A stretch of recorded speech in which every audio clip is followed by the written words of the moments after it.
Tonight, we turn to the words of James Russell Lowell, a voice from 19th century Cambridge, Massachusetts. Born in 1819, Lowell was a romantic poet who wielded satire like a sword. He belonged to that circle known as the fireside poets, writers whose verses were meant to be read aloud by families gathered around the hearth. But Lowell's poetry was more than fireside comfort.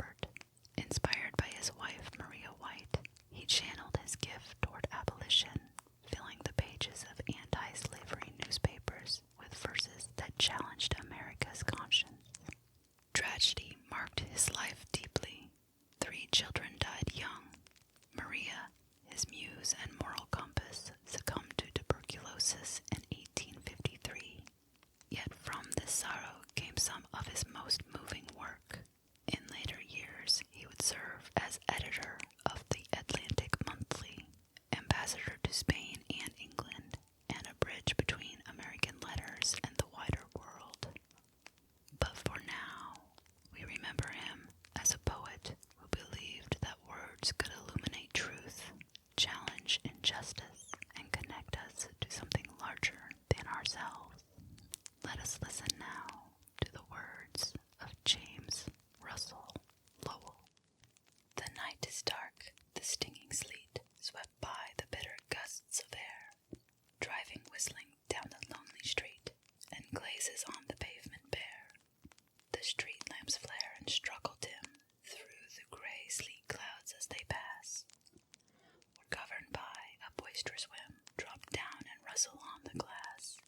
One poor, heartbroken, outcast girl faces the east wind's searching flaws, and as about her heart they whirl, her tattered cloak more tightly draws. The flat brick walls look cold and bleak, her bare feet to the sidewalk freeze.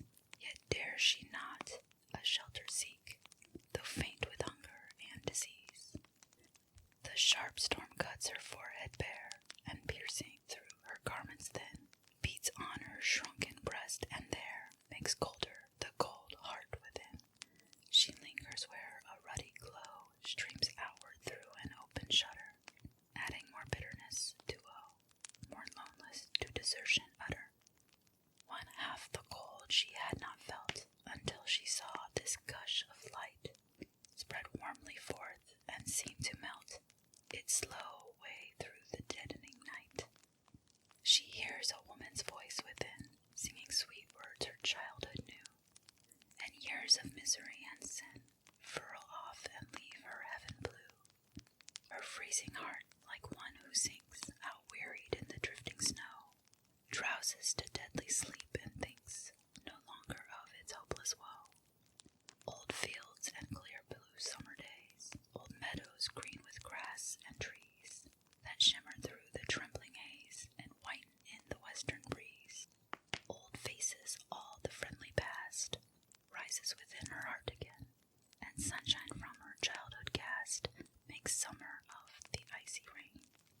And haloed by a mild warm glow from man's humanity apart, she hears old footsteps wandering slow through the lone chambers of the heart. Outside the porch before the door, her cheek upon the cold hearthstone, she lies no longer foul and poor, no longer dreary and alone. Next morning something heavily against the opening door did weigh, and there, from sin and sorrow free, a woman on the threshold lay. A smile upon the wan lips told that she had found a calm release, and that from out the wanton cold the song had borne her soul and peace. For whom the heart of man shuts out, sometimes the heart of God takes in, and fences them all round about with silence mid the world's loud din. And one of his great charity